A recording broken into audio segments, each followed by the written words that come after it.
And then it should be live now. Hey, there we go. Welcome, everybody.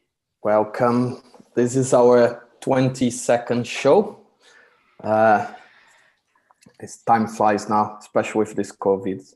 It just seems weird that you're saying 22nd. I know I kind of say it's like every other video that we do, but it just seems weird that it's so high.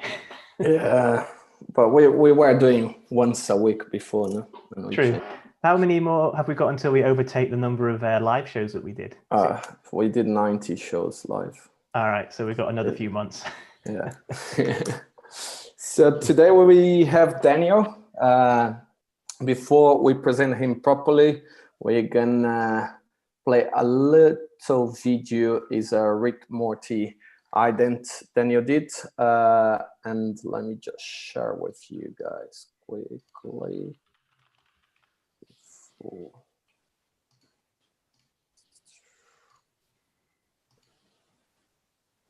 So wait.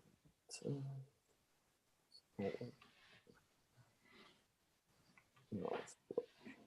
So let me know if you guys can see. Yep. Yeah.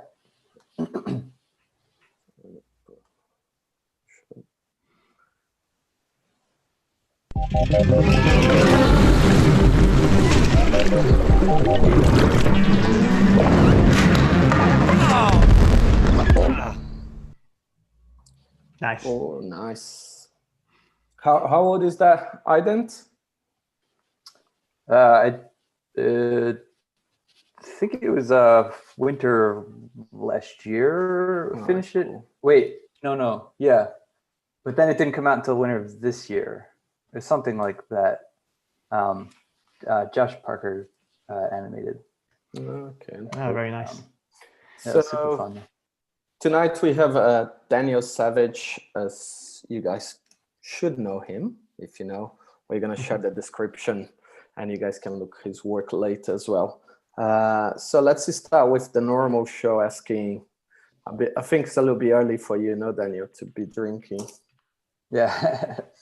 So James, what you drink tonight? I'm very boring. Just Hop House beer. I was going to have a glass of wine, but then it would involve opening a bottle, and I can't really drink a whole bottle because then you've got problems. Okay. Yeah, I'm just drinking a glass of port wine. Oh, nice. Yeah. Nice. Is that a vintage one or? It's a ruby one.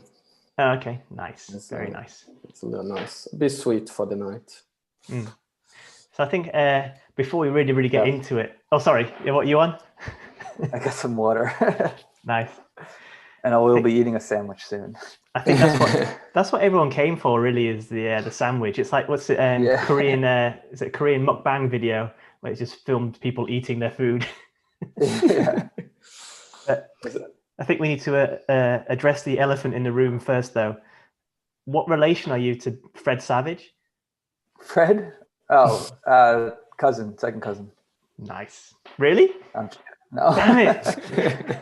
You had me convinced there. Because I had a whole host of Fred Savage-based questions, but I guess that's meaningless now. Yeah, I don't know too much about him. I mean, there's Ben Savage, too. Who's Ben Savage? I don't know Ben Savage. Boy Meets World. Oh, right, of course. Yeah. I should have done more research on their alternative people with the same surname. Yeah. I don't know what his relationship is to Fred. Are they brothers? I don't know. I don't know. It doesn't matter. I do have some other Dan facts, though. Cool. Yeah, that's right. So apparently Dan is English for valley, which I didn't realize, or Hebrew for judge. It also means in Mandarin Chinese it means egg if you have a second tone like Dan, or xiao dan dan, which means testicle. So you can have that one. He did a good research on you. I did. Do you have pictures for everything you're talking about? Not of those ones. Apparently there's only 5 astronauts that have been to space called Daniel, compared to 14 called James. Just saying. And apparently Dans are they're asexual, so don't need a mate to reproduce, which I thought was quite interesting. I think COVID being really bad for you with work. No, doesn't seem you're really busy, James. I've been stuck inside quite a long time. And to talk about being busy and COVID, how things been affected with you then through this year? It's been like a weird year for everyone, but to understand your point. So for people who don't know, Dan is in LA as well. He's based in LA. So if you can tell us just like how been this year, you know, like with all these lockdowns and COVID. Yeah, it was like the type of work I had been doing for a few years just kind of disappeared. So it's like I've kind of tried to find this like middle ground between studio, like working for a studio or being a studio, and you're just kind of like this, I don't know, weird thing in the middle. And it's worked out for a while, and then all those clients just like disappeared. And we were just like sending out tons of bids and stuff. So I took a contract job with Buck, and I was with Buck for I don't know, 5 months or something. I finished with them in August, and I was doing little things along the way. I got to do like an MTV identity for like Together Alone or whatever it was. Alone Together. So there were like cool little things that were going on in addition to that. And then like most recently I got a contract job with Apple Music. And so I've been there for since the beginning of September. And I'll be there going into the next year. Did you used to work with Buck when you were in New York as well? Thank you. Oh, is this the famed sandwich? Yes. No, I've never worked with Buck. I feel like before you take a bite of the sandwich, we need to post an OnlyFans link. You see it? We need to show the picture. Yeah, let's see. I haven't ordered from this. I mean, I've been making my own sandwiches for most of the quarantine, but we ran out of groceries, so that's pretty good, right? Huh? That looks pretty substantial as well. Nice. Yeah, sorry. Did you used to work Buck at all in New York as well? No, I've never worked with them. I feel like I don't know. The studios that I worked with were kind of like, I worked with Superfat a lot back in the day before they folded. And I don't know. There was probably only like 3 or 4 years of working with studios. And I can't even like think of like, I worked with B-Real a lot, but they weren't really an animation studio, I guess. Yeah, they're more like post and VFX from what I remember. So I think they got an outpost in Shoreditch as well in London from. I was working with their interactive team a lot. I did a lot of interactive stuff in like 2000. I can't remember. Like I started at Comedy Central. That's where I learned how to get I got decent at After Effects and like that type of thing there. And then I bounced around to a bunch of studios. And then I got a job at the Rockwell Group, which is like an architecture firm. And it was doing more like experiential interactive spaces and stuff, like hotel lobbies and stuff like that. It seems quite different to what your work is now. In a way. So kind of like finding yourself during that period. Yeah, it's always been like this kind of meandering path of trying to find what I didn't know. I went to school for graphic design, so it was like, I feel like that kind of sets you up to do like a lot of different things, and you can apply those principles to like anything, I think. And so it's just like, I was like, oh, I want to try this. And then ultimately what I'm doing now feels right, where it's just like this like illustration and animation combination type of thing. It's kind of like straddling the line between between like artist and like commercial designer. I think what you're doing at the moment, which is kind of, commercial artist, I guess. yeah. But your art is your own. You do a lot of personal projects as well, as like proper, yourself expressing creative output. Yeah, which I haven't done a lot this year. It's kind of a bummer. COVID is ruining my output. Can I go back on? You said you've been working with Apple Music now. We know we know it's a department from Apple. It's just like for trying to unfold that a little bit more. What you've been doing? You've been like doing illustrations for them. Or if you can, I don't know if you can talk about. That's all I'm allowed to say. Yeah. I checked. I was like, hey, am I allowed to talk about this? And they're like, no. I was like, all right. We don't even exist. Yeah. I'm expecting some men in suits just to rush you in the background. Yeah. It's like poke around that. It's, I don't know. It's interesting work, and I really like the team there. But cool. That's yeah. I don't know. Yeah. So are they based in LA or are they over in is it Palo Alto or whatever in San Francisco? Yeah, their office is here. I think, but like the team I'm working with is a mix. Oh, cool. So people are kind of all over the place. Do you normally work like on site if it wasn't for obviously the current situation? No, that was also another thing about the Buck job that was kind of great. Was I feel like I probably would have worked with them sooner, but I'm stubborn about going on site. And so I don't know. I hate working on someone else's machine, and like I like to just. Alexa just went off. I don't know. I like to just talking about Apple Music. So yeah, he knows. Yeah. Self-aware. I like to like just make my own hours and just kind of the freedom of working solo. Sometimes when you're working on site, it takes you like a good couple of weeks to get the computer how you want it to, how you'd have it set up at home anyway. Yeah, exactly. And work, as you say, it's a nice thing for we're talking about as well, because you're talking about you're always trying to work from home, and took you longer to work with Buck, because you prefer work from home. Do you find a lot clients or like a lot of studios then prefer not work with you because you're not on site? Did you find a lot of problems to have that option that you want to work from home quite a lot, or you just feel like a lot of clients is really open to that? I think with the COVID, of course, is a different situation, but in the past, dynamic a bit. Yeah. I think it was like part of like working in my own studio was also like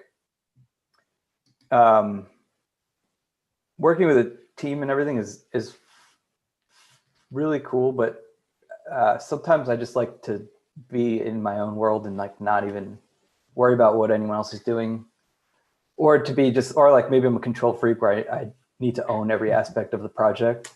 I feel like if you work at a studio, you're like if I work at Buck, it's a Buck job, Mm-hmm. Like no matter what level on the totem pole you are, it's still always going to be a Buck job.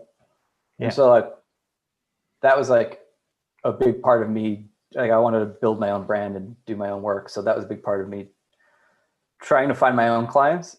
And it was like, I thought maybe I wanted to start a studio. And so like, in like 2013, I was like, or 2014, I was like, I'm going to start a studio. And like I started telling other studios, I was like, I can't work for you. I have my own studio.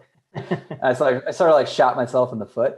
And then, then it was like all this, all of a sudden this scramble, like, okay, I got to find. Just kidding, guys. Just kidding. Yeah, exactly. But it was like, it worked out. And like, I started getting my own clients, and I kind of figured out that I was like, oh, I don't want to actually run a studio. I just want to be an independent, whatever. And so that, I guess that was how that all kind of happened. And then I didn't work with other studios for a while. I would work with like Michelle Higa I actually shared an office with her. So like I'd work with her studio. There was like a couple like small like studios that I would just like do, a couple of weeks with, just like because they were friends and because it was a fun job or whatever. Was that when she was still Mixtape Club, or as no, Slanted. Slanted Studios. Slanted is her thing, yeah. So you were in like Brooklyn, around that area as well? Yeah, I was in Brooklyn for 10 years. So how did you find the move from New York to LA? Like what are the kind of I guess kind of cultural differences, or the what do you wish you'd have known back then that you know now, kind of thing? That's a good question. People are slower out here, and like, mentally, or what was that? Mentally? I don't know. I think it's just more relaxed. Maybe slower is not the right word. And I came out here and I was like, oh, he's like, New York makes you like this crazy person where you're like, gotta work. It's very hustle and bustle, isn't it? I think it's a similar vibe to London in that respect. It's like, oh, get stuff done now. I've got time for this. Whereas I guess LA being on a beach and what have you, it's got that bit more bohemian mentality in some areas. Like like Venice is quite chilled and what have you. Yeah, totally. So I don't know if it like slowed me down or anything like that. It was like, I felt like I was more the best way I could describe being in New York is you're just like always like this, like there's just like stress built up, and then you come out here and you're like, but then you like you get more done because you're not worried about like the garbage truck waking up at 5 a.m. and stuff like that. I don't know, but yeah, coming out here, it was definitely like slow for the first like half a year, I want to say, but then it's just like the New York work started going away a little bit, and then like the LA work, and then just kind of like leveled out a little, and it's because there's more work in New York for sure. But then you just meet people and one thing leads to another. So now you can describe yourself as like bi-coastal. Yeah. So that's why it's good as well, about US.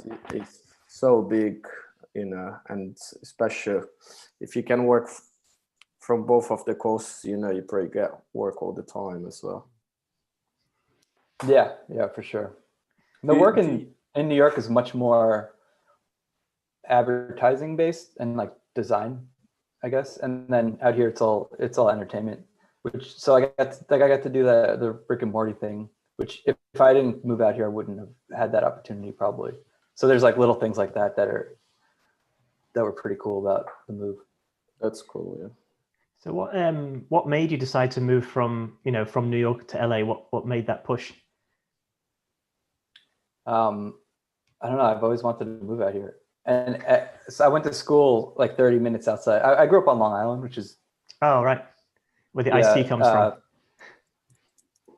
I see. Long Island iced tea. Oh, I thought iced tea. Oh, they said iced tea. No, not the rapper.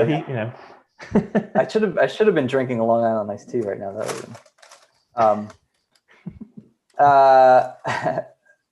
So yeah, I went to school like 30 minutes north of the city, and then I wanted to move into LA then, but you're right there, and a job comes up, and even if it was like a couple week freelance thing, I would commute into the city, and then like that city just sucks you in.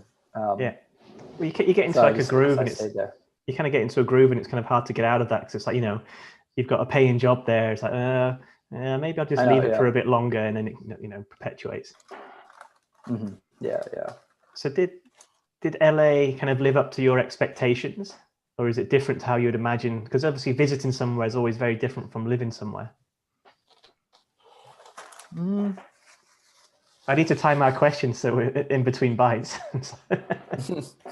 Yeah. I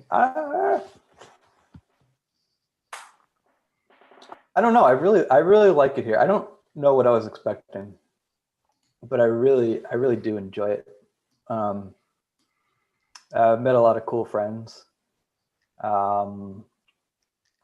Obviously, I miss the people in New York. I guess I thought you kind of, there's like always the stereotype of like people being fake and whatnot.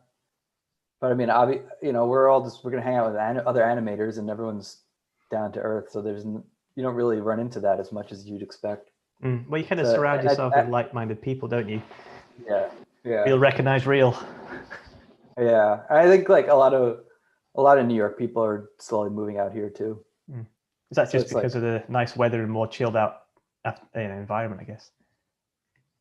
I think so. Yeah. What about you, Thiago? When you open up Cookie LA and employers all? Nah. I moved to LA, yeah. Shit. I already escaped from Brazil. I don't need to move to LA. I like the shit and cold weather here. It's nice actually having seasons, that's for sure. Yeah, in a way. Yeah. Like, in winter, the snow's great for about half an hour and stuff, then it gets all muddy, but it is kind of cool. Yeah. Well, we have a quick 3-hour drive. There's some mountains.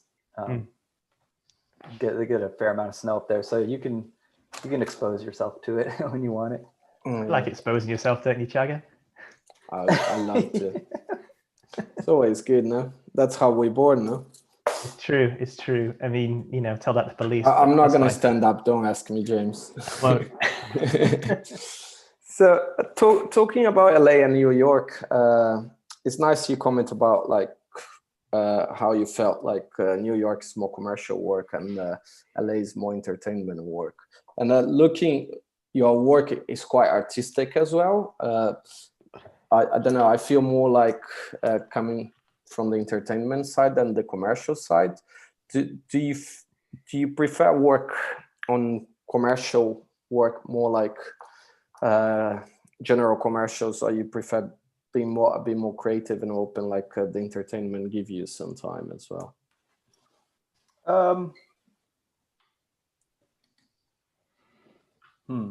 Yeah, I guess. Well, the small like entertainment jobs that I've done have definitely been like open briefs where it's like just they're usually very short, like 5 or 10 seconds, and that stuff is definitely the most rewarding. It doesn't pay as well as a commercial job, obviously, but it's more fun. You can really craft it when it's that length as well. It's really quite nice. Like if it's like a 5 to 10 second piece, it's like, well, I can put my, you can really like, put your heart and soul into it in a way. I mean, even though you're telling a TV show, you can make it like something you're really proud of. Yeah. Yeah, for sure. What was the question again? if you which one do I like more? Commercial in the entertainment work. Right. Well, what's interesting is like I did some work for Volvo at the beginning of the year. That was like super fun, and like it still was like it was like, oh, they use the car to go get groceries. How does that feel? And then I actually part of me thinks that I prefer responding to something specific. Because when it's like, do whatever you want, I just sit there and like bang my head on the desk for hours. What? Yeah. But if someone's like, how do you make going to the grocery store interesting? You're like, challenge accepted. Yeah, I don't know. I like that a lot. I mean, I don't know. It's all fun, but yeah, it's nice to have some kind of direction in a brief. I think, like even if it's just like a small steer, it helps quite a lot. Mm-hmm. I'm actually designing a pair of jeans right now with a company, and I'm trying to figure out how to put an animation on. It has to be like a pattern if we're going to print on the jeans, and I'm like trying to figure out how can I make an animation on these jeans that like I can get the pair of jeans and scan it in and it's put it together and it's an animation. And so like that is super fun challenge, but I'm just like, it's stressing me out so much. I was like, what am I doing? I don't know. How do I do this? But when you're talking about designing jeans, you mean design the shape, the layout or a of the pattern? jean? No, the pattern, More like the a pattern's pattern. already the cut is already. Mm-hmm. They're like, oh, pick a cut and then pick a fabric, and then it's like you could pick the details and like, Okay. and then they'll screen print on the fabric and then cut it together. Can you get like prints where, from one, like, like on cars, you can have those paints where it looks like one color from one angle and another color from another angle. Is there anything like that for fabric? Because then you can get 2 frames in there. But it's quite, I don't know if it's possible or not. Or you can put 2 climbers in the bump. So every time the bump moves, the climbers go up and down, But if you in the bump, that's quite very precise printing. It took a second for me to. I'm like, wait, what? Remember that there was like they remember those shirts where you could like. That's global hypercolor. Dude, those are so. I wonder if there's a way you could like breathe on it and then it only reveals. All right. Yeah. Like it reveals like a design or something. That'd be pretty cool. Yeah, that'd be nice. How could you you're only going to reveal it when you're sweaty in a way, unless you do it intentionally. But you can have a play with that though. That'd be quite fun. Yeah. Got me thinking. Or something. Yeah, because there is a lot like paint that changes reveal colors or change color when you get warm or cold. Remember like the little cars we used to have when we were kids. If the car get cold, one color. If the car get hot, it's another color. I quite like the idea of just having a pair of jeans where it's like it's almost like you've rigged your own legs, so it's got like the controllers. I mean, it's obviously incredibly niche and very nerdy, but I think it'd be quite fun. Don't know if anyone would buy, but you could have it. You got to put the After Effects null. Yeah. Where you could have it where it's UV. So if you're in like a club and it's a strobe, then it will show the animation. That could be quite fun. Yeah. I'm really looking forward to see what you're gonna come. Yeah. Especially after this conversation. So talking a little bit about your work, you discussed.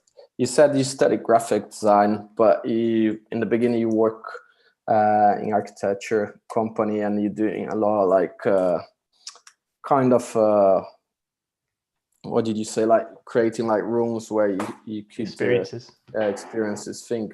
How did you move from where you start and where you are now, when you have a really strong illustration style nowadays? It's quite, like in my mind, it's quite distinct path. So just so we can understand a little bit the path you follow. Yeah.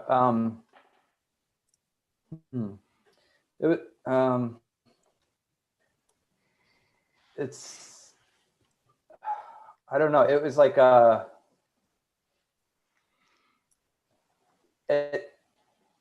don't know. It's so hard to explain. In my head, I see a very clear path, but it was like at the time, it never felt like it. You know what I mean? Mm-hmm. It was when I was actually working at that architecture place, I was like, you know what? I kind of want to get back into drawing. I drew as a kid, but then around like I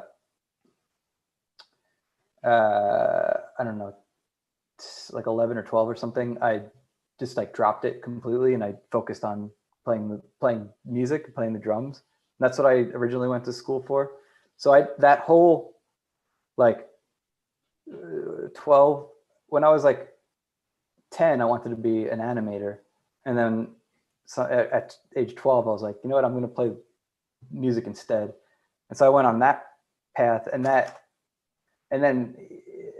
in college, and then at college, that's when I transferred to graphic design. And it was like still not a lot of, I took a couple of drawing classes, but it still was like, my foundation classes in music, the credits transferred, so they didn't require me to take a lot of foundation classes. And it all just it was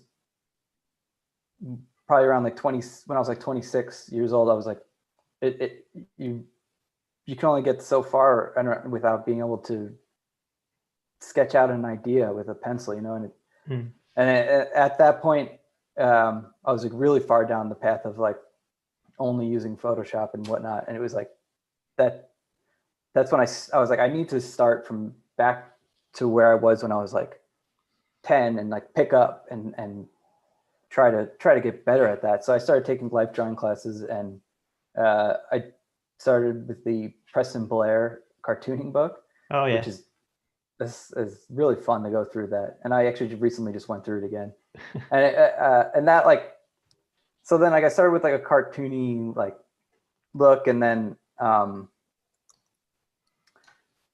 god, I don't know. From there, it was just like, I don't know, I just kept drawing and like looking at old work referencing work of like people that are dead and stuff like that, and what do I like about it, trying to not look at what everyone's doing right now, even though it's unavoidable and it still influences my work. And the good thing about the dead people, you can steal and they're not going to complain as well.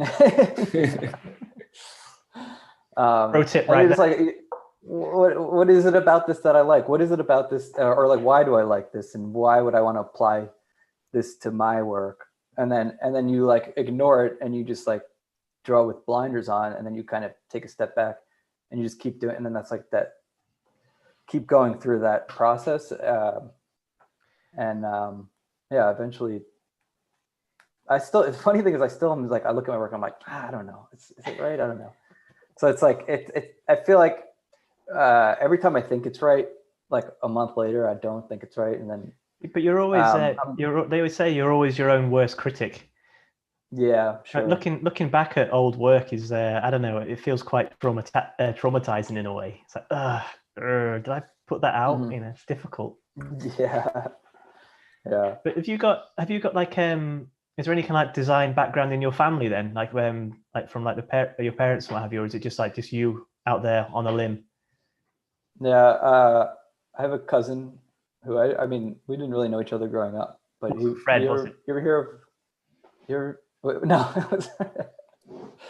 You know the Dark Igloo by any chance? Dark Igloo? They do Giphy's branding. No, not. But that's like the only family member who does something similar. But I don't know, my grandpa laid the bricks in Grand Central, which is kind of cool. Oh wow! Yeah, that's nice. It's not. That's an amazing claim to fame. Yeah, so he was like a craftsman, you know. But and my grandpa was really good at like woodworking as a hobby, but no one really did it as a career. There's a lot of musicians in my family, on like my uncle and my cousins and stuff, but no one really does design work. Yeah, it's quite funny to see like how family, you know, influence on the path we have as well nowadays, because coming from, I think, talking like now being in London, you know, like European has a lot more culture on the artistic side, and for me coming like from Brazil has completely different mentalities. Nowadays everything's more open, but in the past, you know, it's quite a hard path for you to follow as well, because you don't have much people to inspire by, you know. But traditionally, it kind of gets a bit disregarded no matter where you are in the world. It's like, oh, artist, that means you're poor, you know. Yeah. What's your? I mean, do you have any family background, Thiago, who are in like the artistic side? No, not really. At least I don't know. I think it's coming. Brazil is a little bit more hard. My sister both of them used to draw really well before and everything. My mom had a gallery as well, like art gallery before, but it's nothing like from artistic background following the career in the family. So it's completely new. It's interesting. Yeah. So actually, how do you find, like recently you joined Agent Pekka, like how's that been for you so far? That's great. That was like one of the like lucky things that happened when moving to LA. It was like I moved here and they opened their studio, the Los Angeles office, and I was like, Divine intervention. yeah, I was like, hey guys, I can't find work. You need an artist. Maybe you should find it for me. Yeah.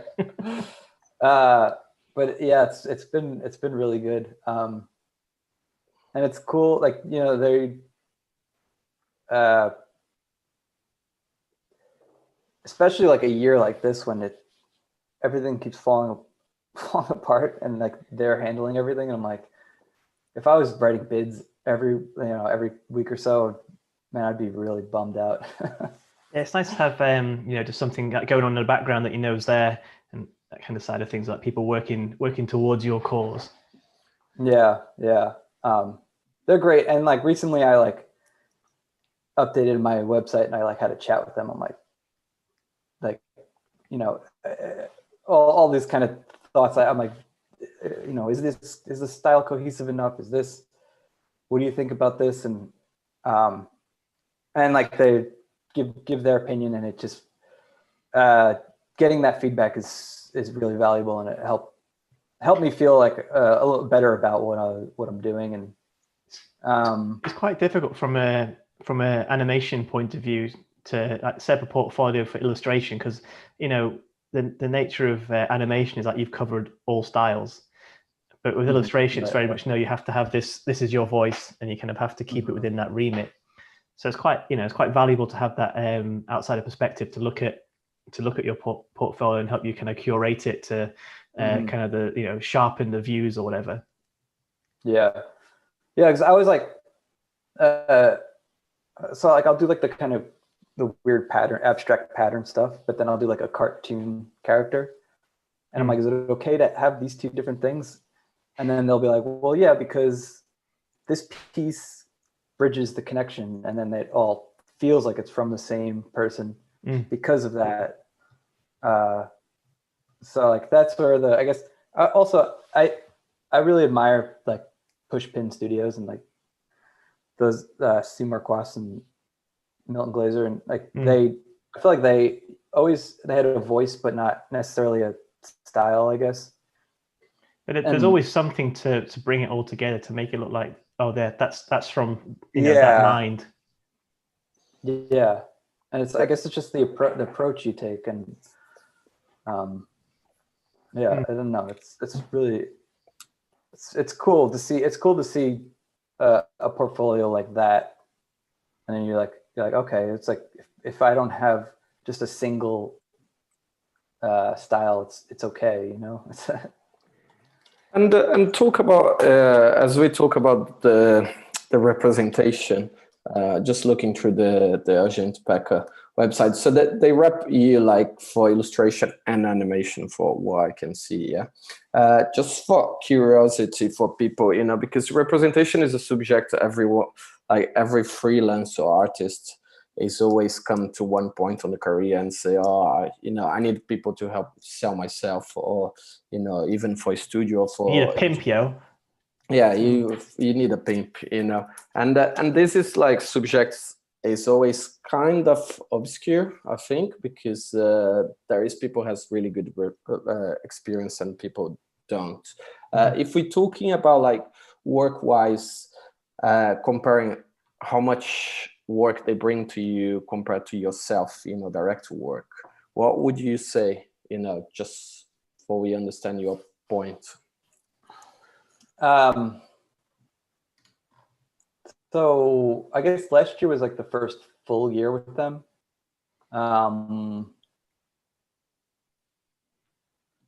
Maybe half was them. Yeah, that's good. That's pretty good. Yeah, that's I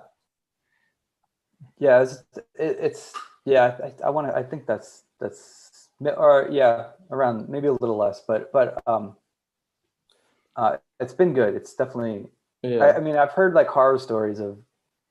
There's like the joke of what happens when you get an agent. It's absolutely nothing. It's like so. Like I feel pretty fortunate that they're bringing me a significant amount of work. And do you feel they help you to bring bigger clients than you could bring yourself alone as well?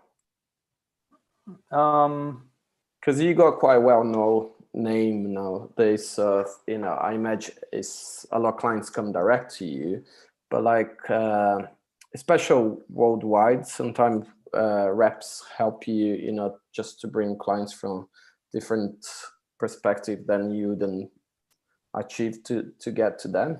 Agent Pecker have got like the kind of they're based in, is it Oslo? I think something like that. But anyway, they got the kind of more Scandinavian market as well, so they can bring like another, not just America, not just Europe, but also kind of that region. They're in Finland, yeah. Yeah, they opened a New York office too recently. And it's expanding quite quickly. Yeah.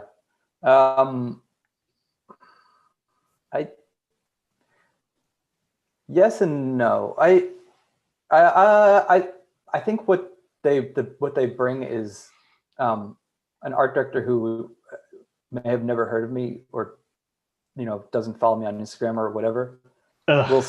Will I know, right? Come on. They'll see my portfolio as they're scrolling through the site, and that's like the most valuable thing, which is it's exposure. Yeah. Because so I don't know if it's necessarily the big. Yeah, no, sorry, I don't know if it's necessarily the bigger name necessarily. Yeah. But it's just like more people see the work, I guess. Mm-hmm.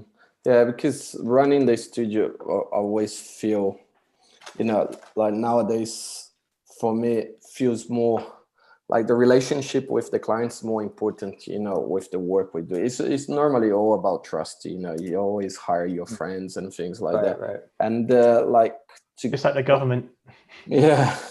So it's like to get like work, to get into an agency sometime, if you have a friend inside the agency, it's make a lot easier to get work. But when we have a representation, that representation sometimes gives the confidence, gives the trust, that the client, the agents needs to give your work. And when they see the work, they think they're great, but they think, oh, I don't know if that person is going to deliver. I never work with them and anything. And I think sometimes the reps, they be in the industry. I think it's still an old model, but I think they have that reputation. We're still talking about who recommend that. It's like they've already done the vetting, haven't they? They've already separated the wheat from the chaff. It's a very good point. I definitely agree with that. Yeah, I think it's always make harder. So from the chat, Jing Zhang asks, who's Jing Zhang? Don't know, some crazy fool. She asks, what do you prefer to work on, animation or illustration projects? Or both, I guess. Yeah, I like to change it up. I like to, obviously, if I could like do an illustration that becomes like the key art for an advertising brand campaign, and then I also can direct like a 20-second, 30-second spot for them. That's like doing that like soup to nuts type thing is really interesting to me.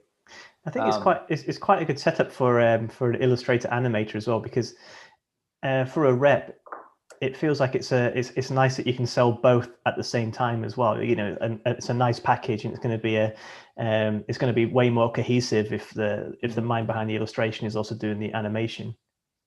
Yeah, I feel like that I may win jobs that the illustrators are better fit for, just because I can animate it. So it's like it just gives you that little bit of advantage. But sometimes it's just really nice to draw a picture and be done with it. That is true. So, don't have to worry about how the limbs are rigged or anything. It's like, this looks great as an illustration. I don't have to worry about anything else. Yeah, or like GIFs, like file sizes. I was doing a lot of editorial work, and it forced me to like pare back using any textures and stuff like that, because you have like a 3 megabyte file limit. It drives me crazy. I think it prevents you from doing different things that you might want to explore, because sometimes the limitations there just force you to do something, but it can turn out better because of these limitations. That's true too. Like I know it sounds weird, in 2020, but I really quite like GIF as a video format. I think there's just something weirdly endearing about a GIF. Yeah, and you're right. It's like I think it's like the Super 8, no? We spoke about that before. No, it's turning to be old school stuff now. I was thinking the other day about how the language has evolved, like English or any language really, and like from like Neanderthal days where you have hieroglyphics and what have you painted on cave walls, and then now we're basically using emojis. So it feels like we're going back in time in terms of what we use to communicate anyway. So why not just go with GIFs? I want like a 90-minute GIF film. Yeah, well, it's funny because a lot of publications they upload an MP4 anyway, so it's like not even a GIF. A lot but like I don't know, like if you upload a GIF to Twitter, it just converts it to like a QuickTime. There was that music video that Shinola did for Junior Senior. What was the song called? But anyway, they basically rendered it out as a really low res GIF just because that gave it the look they want, and then they upscaled it but kept it all pixelated. What's it called? I love that type of process. It's awesome. I think now everything is like vintage and old school. It's all coming back. So sometimes, like if we're working more on the 2D side, not as much on the 3D, it just gives you the excuse you can really fuck up the quality of the work, and you say that's the style as well, and it's accept that. No? Yeah, not doing anything glossy, realistic 3D, you can always get away with that.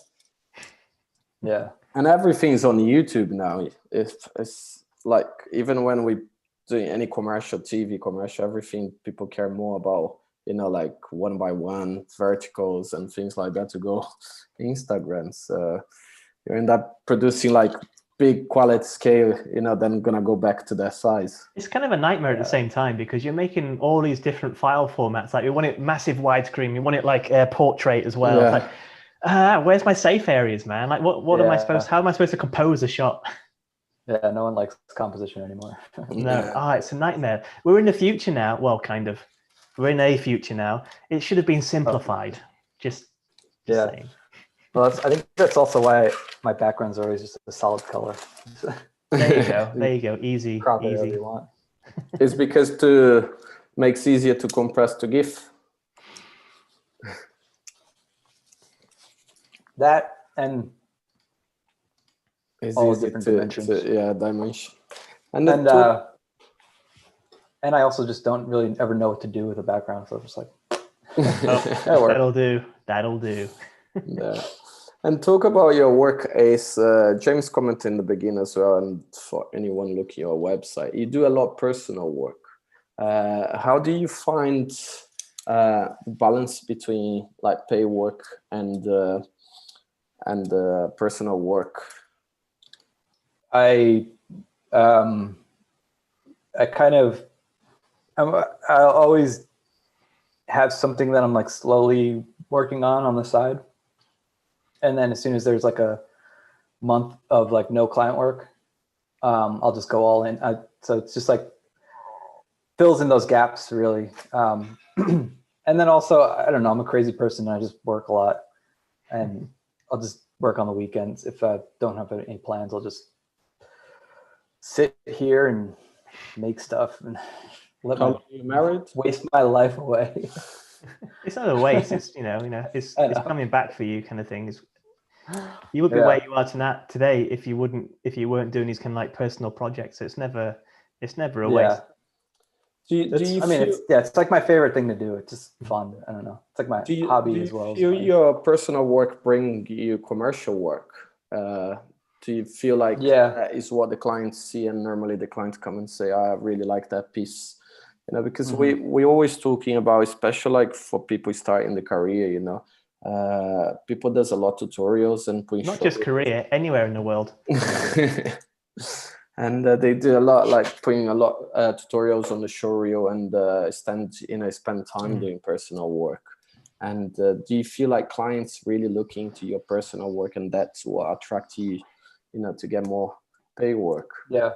I mean, a personal project is more likely to get picked up by a blog or other Instagram accounts, and that's where the clients are looking. And there's always like a delay. It's always like a 6-month delay. So you'll make something and put it out there and won't hear anything for a while.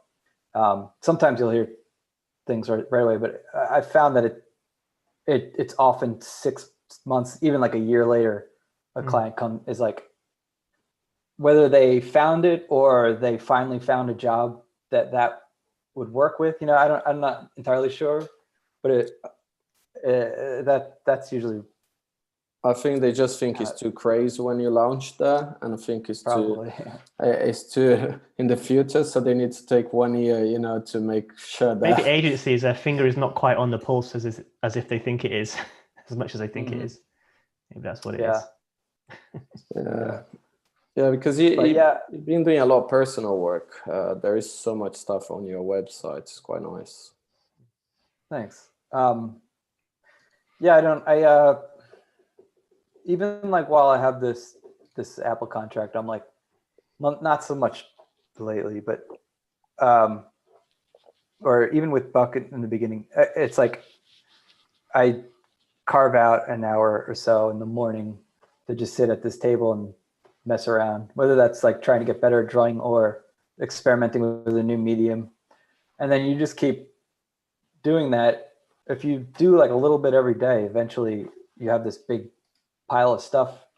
And it's really nice too when that feeds back into a client work. So I did a poster for a Biden super PAC, and it was like all these little doodles that I had been doing every day. I was like, I didn't know what to do with this poster, and just like wrote Unity out, and I'm like staring at it like, all right, what do I do? And then I pulled out my sketchbook and I was like, I'll put that there, I'll put this there, I'll put that there. And it all like kind of came together. And I feel like that job would have been more of a struggle, or if I didn't like practice every day, you know? Yeah. Speaking of which, do you think design can help unify the country? Because it's fairly divided. I don't know. You've seen how bad Trump's design is. Yeah, well. Yeah, it's been a crazy year for you guys. Yeah. Well, 4 crazy years. It's still crazy, man. It's still crazy. Yeah. That's going to be interesting, you know, come around January 20th. But anyway, that's probably Why? different. Because it's my birthday. Well, yeah, exactly. I mean, yeah. So I was looking on your website as well, and I saw you teach a little bit, or you taught in the past as well. So, you know, like we like to give inspiration for like people starting the career as well, and you know, people don't feel they have their style yet. You know, I think it's really nice because you have quite a solid style there. Even if you change your style, you can recognize, you know, a pattern there. Keith Haring would be proud. Is any recommendation, you know, like for people watching and, you know, they want to follow in the path of illustration and how to find themselves, you know, find the style? Yeah. I guess just be patient, you know. It's like develop a language by drawing things from real life, and it's like draw a car from real life, and then try to forget what that looks like, and then draw it from memory, and then like, do things like that, I think will eventually lead to you finding your own way of doing things.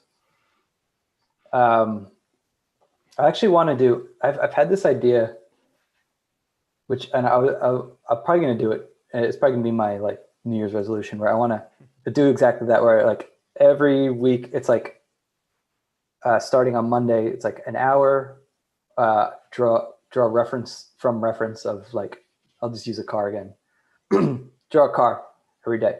And then on the second day, draw a car for 45 minutes, and for 15 minutes, draw cars from like classic cartoons. Mm-hmm. And then like slowly, and then like midweek, split it where it's like 15 minutes drawing reference, 15 minutes drawing old cartoons, 15 minutes coming up with your own. And then eventually by like Friday you do or like by Sunday you do an hour of just your own. And now you have like, and then you like save that, and do that with cats, do that with dogs, do that with everything. I don't know. And then I don't know. I kind of went on a tangent there, but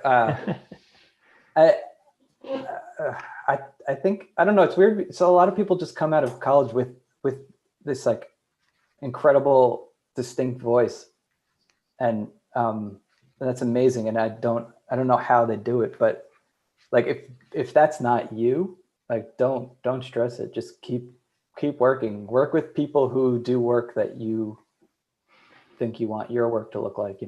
I quite like you're saying, like the old cartoon references, like the old UPA cartoons where it's just crazy proportioned cars, but they just look amazing. I like the idea of drawing those in like a kind of like a hyper realistic style one day. I don't know, it's quite fun actually. It's quite a nice everyday project, isn't it? Yeah, it could be fun. I think it'll be a good learning experience.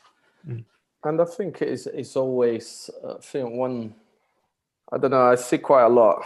I receive a lot of show reels and portfolios in the studio, and feels a lot of people trying to do what is trendy at the moment as well. Yeah, it's like chasing, isn't it? Continually it's always chasing, but you're always late to that. I watched I never remember who was, but he had this creative wheel. I watched this guy on Off years ago. He had this creative wheel where he says, you keep doing something when you get recognized is when, like we're talking about your personal work and clients come, you've been doing a year for that, and the clients start paying you to do what you've been doing for a year. When you get that money, is when you start developing a new style, because it's going to take you a year again. And that is like kind of a creative wheel where people normally tend to see, that style that person has been doing, not start now. They only see that one pinnacle at one point in time, don't they? At one point, and the person's been doing for years, And when you're trying to catch with that people, it's a bit too late, because as soon as you catch him, you're never going to be as good, or you may be as good, but will take you time, and that person's already moved, or someone else already come with a new trend thing, and people forget about that and just keep chasing, and it's quite nice,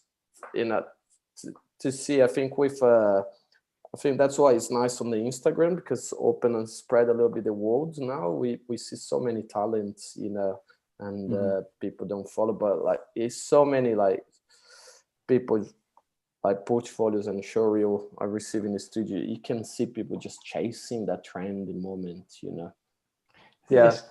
This kind of like leads on to another question, like what are your kind of, is this kind of like what are your like industry pet peeves? Like what kind of annoys you about the industry? And I think this kind of relates to kind of what Tiago was saying, because I think people chasing stuff is kind of a bit annoying, as opposed to just thinking about what are they good at. Yeah, it's also a lot of times they're just a victim of the industry, because they're probably getting a mood board from an agency with that work in it too. Like, I mean, obviously, a lot of people do it on their own. You don't have to put it online though. You can still keep it as a learning thing. You don't have to try and advertise yourself with whatever. Yeah. I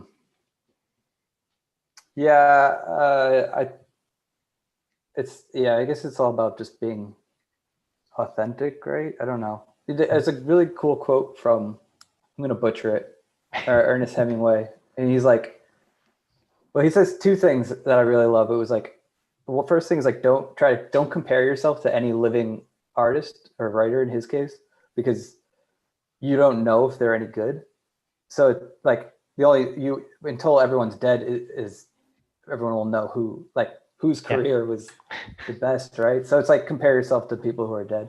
It's so depressing, isn't it? In a way, like, you know, if you're a painter, it's like, well, you know, I guess I have to die now. Yeah.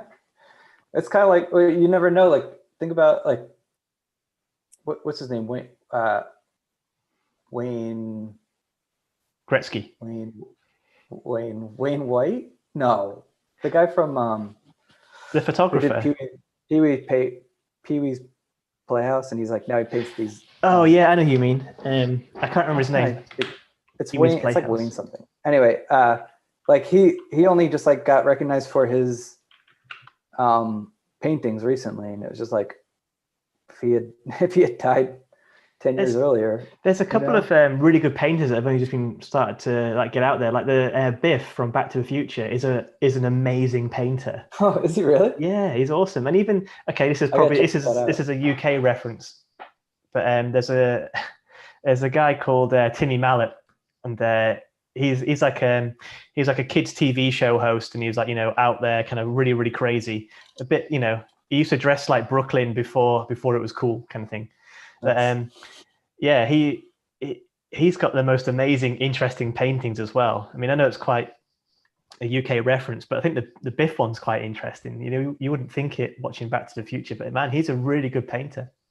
That's cool. I gotta way better than Bush. Yeah.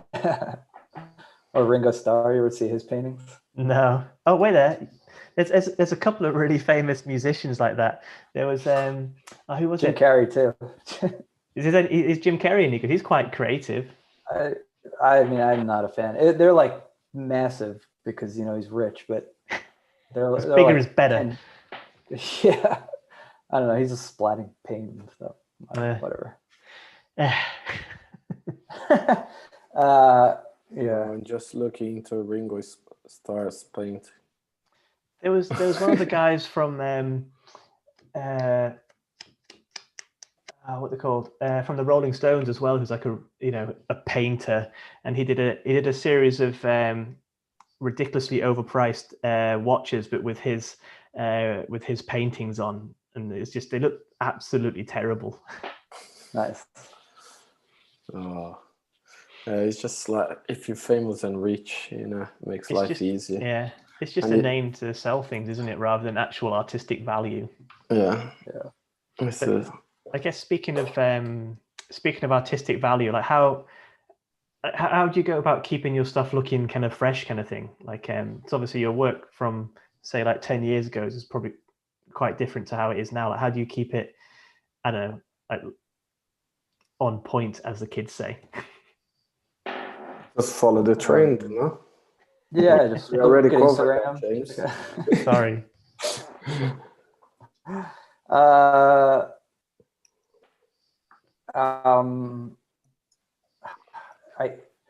really don't want to like reference this because it's the person's a bad man, but Louis C.K. has a really good thing when he was talking about comedy, how a comedian will take like he had a water bottle on his desk, and he's like, they'll take this water bottle and they'll just keep poking at it and like find new things that are interesting about it until the water bottle is completely dented.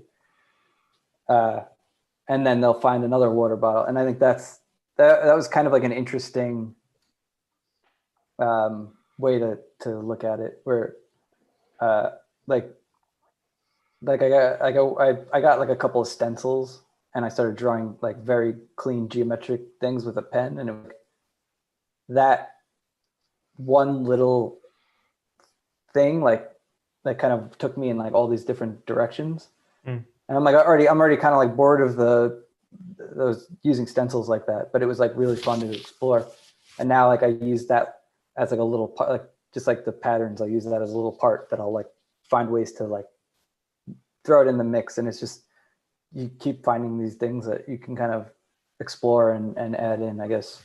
So it's not like a springboard onto like different ideas in a way. Like, you know, you'll start from somewhere and it's like, oh, that'll trigger something else that you might not have thought of. Yeah, it's like when you do like terrible accents. There's always a key phrase that you start off with to get into the accent. Yeah. I'll not give an example though, because I'm rubbish at accents. Yeah. That's an interesting analogy. Yeah, it's quite niche, so I apologize. No, are you really into like voice acting? No, I'm crap. I'm terrible, but I like hearing accents, but I don't know. When I was a kid, I used to be okay at replicating, but as I got older, I don't know if my vocal agility just kind of shrank down, so I can't really do anything now. Like I can hear differences, but I can't replicate them. Yeah, I really want to do voice acting. If anyone wants a voiceover for their film, let me know. I think you should. I feel like you should give us an example. I did. A buddy of mine was pitching something for like a cartoon show, and he let me do one of the voices. That was super fun. But I'm not doing one now. Maybe you should do a voiceover for your next personal. Yeah, that would be quite cool. Probably the easiest way to get that. Yeah, you know. Man, most people really hate hearing their voice. Oh yeah. When it's been recorded later, like myself included. But do you not like hate hearing your own voice? I think when I like try to make it slightly different or something, like a different character. I'm not going to go back. There's no way I would ever go back and listen to this conversation. No. That would be really painful. But if I'm like trying to do voice acting, I don't know. I think you should narrate a show reel, like whatever your next show reel is. I think you should just do a narration of it. I think that'd be quite fun. That would be. Has anyone ever done that? Not yet. Not yet. Trailblazer. Coming March 2021. Cool. So we just passing 1 hour and 7 minutes now. So maybe we just do last 2 questions so we don't take a lot of your time. I think one thing nice to touch would be just to understand where you see yourself, you know, in the future in the next 5 years. Do you have anything coming up you can share with us? You know, voice recordings. Voice recordings. You're revealing already. Yeah. I plan to be a part of the Actors Guild. 5 years. I don't know. Let's see if we survive Corona first. Let's go for 2 years. 2 years. I'll be right here doing the same thing. I do at some point want to get a house that's not necessarily kind of like what sounds like you guys are doing. I want to build like a studio in like the backyard type of thing. I think that's kind of the dream. That'd be awesome. And just having that small disconnect from the house, I think would make a lot of difference. Yeah. That's like, I guess that's like a life goal more than career, but work-wise, just like more of what I'm doing, but like bigger and just trying to keep getting better. And do you see yourself doing more illustration or animation in the future? Or what you'd like to? We need to coin a phrase, don't we, for illustration animation, like illumation or anistration. Yeah, I think so. When I look at like pictures of just like old artists in their studio working, I'm like, that's the dream. Like that's all I ever want in life. And I think animation will be a lot harder if you're like 70. So and part of me thinks that. I think that that's kind of why I started really pushing the illustration, because just like long game, you know. But but at the same time, like Richard Williams was animating until he died. So who knows? I want to. I also watched Son of Man. I think that's what it's called.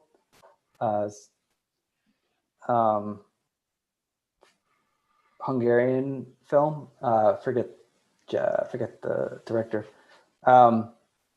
But that it's like a feature animation. That was the first time I ever felt like I was like, I need to make a feature animated film. So again, I'm like all over the place. I'm like, I just want to doodle or paint pictures, but I also want to make a feature. I probably never will, but it'd be nice to just. I love the idea of feel like making like same as you, like the idea of making a feature, but then when it comes to like writing, like how do I go about writing a feature? I mean, I guess, you know, there's obviously steps in between, like, you know, if you got, I mean, obviously you're in LA, so you're in the place to make that happen. And there's loads of, I'm sure you've got loads of friends who are great writers that you can team up with, or that kind of side of things. But I don't know, it seems crazy. Drive me insane to think to work for years in the same project. Yeah, way. But if it's your baby, then it doesn't matter, man. You know, yeah. I don't know. I've heard people who are like, I would try to find a way to do it outside of like the studio system, which makes it even harder. But it's like, I don't know. I've heard stories of people who've been pitching on something for like 4 years, and then the production company just kills it. You know, like that's just depressing, isn't it? Yeah, I never want, like, that's why I'm like, I don't know. I couldn't imagine that happening. It would drive me crazy. That's why I try to just do what I can on my own, even if it is limiting. I don't know. It's just from my own sanity. It'll give you more control as well. No? Yeah, at least it'll definitely, you know, you'll have complete ownership as well, which I think is quite nice. And obviously you can, you know, do the voiceover trailer. Exactly. Cool. Should we pick a last question? Son of White Mar. Yeah. Good old parallel teeth. Nice to see New Zealand listening in. There's one question, like, how many hours a day do you work? But I think kind of, you know, probably a better question would be, could you describe your average day? Is probably a bit better, a bit more interesting. I mean, that's tough because I get into a routine and then I fall off and everything falls apart. Or like I'll be juggling 2 jobs at once and I won't be in my routine because of that. But okay, I'll give you my dream day. Yeah, what's your dream day? Waking up's a great start. I wake up and I play video games all day. No, nice. I wake up. Yeah. Draw for an hour. Do client work. Take a long lunch. Walk my dog. I don't know. That's it. That's it. Finish. That's a perfect. Yeah. I think there's a lot to be said for keeping it simple, in all honesty. I think the older you get, the more you realize it's the simple things in life that are just nice. Like, you know, like taking your dog for a walk and just chilling out. Yeah. I also don't have kids, so it's a little easier to just work around the clock. Do you see yourself sticking around LA or kind of moving somewhere else down the line? Probably. My family and my wife's family are all on the East Coast, so probably the East Coast at some point. But like, I don't know, man. I would love to live in Europe or something. It's just like, will it ever happen? I don't know. You can make it happen, man. I know, I know, but I just feel like it's more effort than What's stopping you? What's stopping you? I don't know. It's a good question. I mean, Europe's pretty chill. Like, I mean, maybe not necessarily the UK at the moment because of bloody Brexit, but you know, Portugal's pretty awesome. Got great weather, great food, pretty cheap. Berlin's awesome as well. Yeah, there's loads of great places. Yeah, that are very accepting of artists. Yeah. Yeah. I spent a weekend in Porto. Oh, Porto's lovely. Port is nice. Yeah, we I had, was there and sorry, go ahead. so Porto's just amazing. Like, it's got a great art culture as well. Like, and you got all these kind of derelict buildings which have just been done, but they've kept them derelict. But there's something just nice about having these kind of weirdly dilapidated building in the middle of a city center next to something that's kind of like been renovated next to it. There's something quite cool about it. Yeah, it's really nice. But I haven't really explored much of. Like, I'm so lucky I got to go out there, like right before lockdown. but Actually, I haven't. Nydia's from there, who was on the show about a month or so ago as well. She's she's from Porto. That's cool. Yeah, I'd like to go back. I don't know. I feel like I have all these travel plans once we're vaccinated. That's what it all depends on, isn't it? Really, once we're vaccinated. Yeah, but we hope we have the physical show back, and that you can come and visit us as well. Yeah, that'd be great. Cool. All right. So yeah, should we wrap? I think so. I think it's just been an hour and 15. Yeah. Dan, it's been a pleasure, man. It's been really nice to understand, like your career a little bit more and how your process. And just keep up with the work, man. Huge thanks for joining us. Always appreciated. Thank you. Yeah, this has been really fun. Thank you. Yeah, so we see you guys on 1st. Is it 1st of December, James? I haven't got my calendar up. I only have my calendar up to check, but yeah, I think it is 1st. I think it is. Yeah, I think it's the 1st of December. Same time, same channel. We're gonna announce this week the next guests for you guys. Yeah, great. Cool. You don't have them lined up already? Sure. We do have a lineup. I got confirmation, but should we say or not? No, not yet. Just in case. Yeah, cool. So yeah, we announced this week to everyone, but the show is on 1st of December in 2 weeks' time. It might just be Thiago and I. It might not. We just don't know. Yeah. Cool. Great. So Thanks a lot. so much, guys. See you in a couple of weeks.